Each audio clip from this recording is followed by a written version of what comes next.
તો લોકસભા ચૂંટણી પહેલા કોંગ્રેસને મોટો ફટકો પડ્યો છે। કોંગ્રેસના ધારાસભ્ય ચિરાગ પટેલે પોતાના ધારાસભ્ય પદ પરથી રાજીનામું આપી દીધું છે અને એવી અટકળો વહેતી થઈ રહી છે કે તેઓ ભારતીય જનતા પાર્ટીમાં જોડાઈ શકે છે, પરંતુ તમને એવું કહ્યું છે કે જ્યાં જનતા કહેશે ત્યાં તેઓ જોડાશે।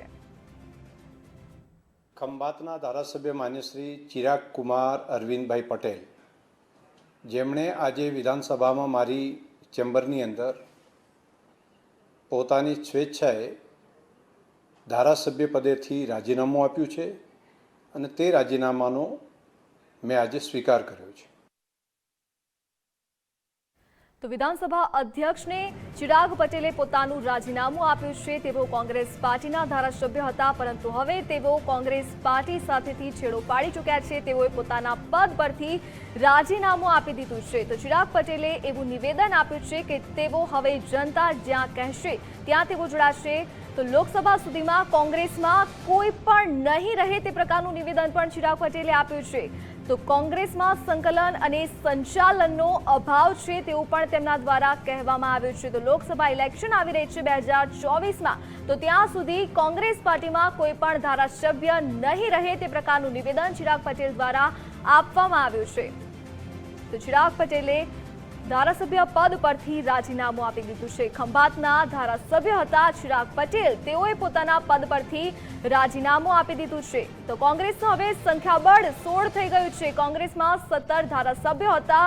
ચિરાગ પટેલે રાજીનામું આપી દેતા હવે કોંગ્રેસ પાસે માત્ર 16 ધારાસભ્યો વધ્યા છે। અગાઉ ભૂપત ભાયાણી, જેઓ આમ આદમી પાર્ટીના ધારાસભ્ય હતા, તેઓએ પોતાના પદ પરથી રાજીનામું આપી દીધું। ભૂપતભાઈ એવું કહ્યું હતું કે હવે તેઓ ભારતીય જનતા પાર્ટીમાં જોડાવાના છે અને જ્યારે હવે ચિરાગ પટેલે પણ પોતાના પદ પરથી રાજીનામું આપી દીધું છે, કોંગ્રેસ સાથે પોતાનો છેડો ફાડી દીધું છે, ત્યારે એવી અટકળો વહેતી થઈ રહી છે કે તેઓ પણ ભારતીય જનતા પાર્ટીમાં જોડાઈ શકે છે। આ સાથે જ તેમની સાથે 3 થી 4 બીજા ધારાસભ્યો જે છે તે કોંગ્રેસમાંથી રાજીનામું આપી શકે તે પ્રકારની પણ અટકળો વહેતી થઈ રહી છે। તો લોકસભા સુધીમાં કેટલાય ધારાસભ્યો રાજીનામું આપીને અને ભારતીય જનતા પાર્ટીમાં જોડાય તે પ્રકારની શક્યતાઓ વહેતી થઈ રહી છે।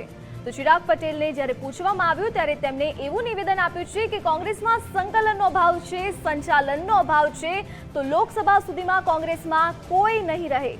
ધારાસભ્યોને અંદર જે મતભેદો છે તેને લઈને તેઓ રાજીનામું આપી શકે છે તે પ્રકારની વાત તેમના દ્વારા કહેવામાં આવી છે। તો કોંગ્રેસના વધુ એક ધારાસભ્ય છે આ ચિરાગ પટેલ, જેઓ ખંભાતના એમએલએ હતા, હવે તેઓએ પોતાના પદ પરથી રાજીનામું આપી દીધું છે, કોંગ્રેસ સાથે પોતાનો છેડો ફાડી દીધો છે અને હવે તેઓ ભારતીય જનતા પાર્ટીમાં જોડાય તે પ્રકારની અટકળો વહેતી થઈ છે। તો ચૂંટણી પહેલા, લોકસભાની ચૂંટણી પહેલા તેઓ ભારતીય જનતા પાર્ટીમાં જોડાઈ શકે છે।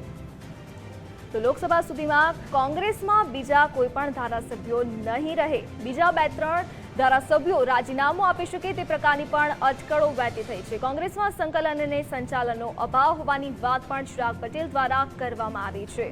તો જેવું હવે જનતા કહેશે, જનતા જ્યાં કહેશે ત્યાં તેઓ જોડાશે। આગામી સમયમાં શું કરવું છે, જનતાના મતે તેઓ જોડાશે તે પ્રકારનું નિવેદન પણ ચિરાગ પટેલ દ્વારા આપવામાં આવ્યું છે। તો વિધાનસભા અધ્યક્ષને તેમણે પોતાનું રાજીનામું ધરી દીધું છે અને હવે એવી પ્રબળ શક્યતાઓ જોવા મળી રહી છે કે તેઓ ભારતીય જનતા પાર્ટીમાં જોડાય।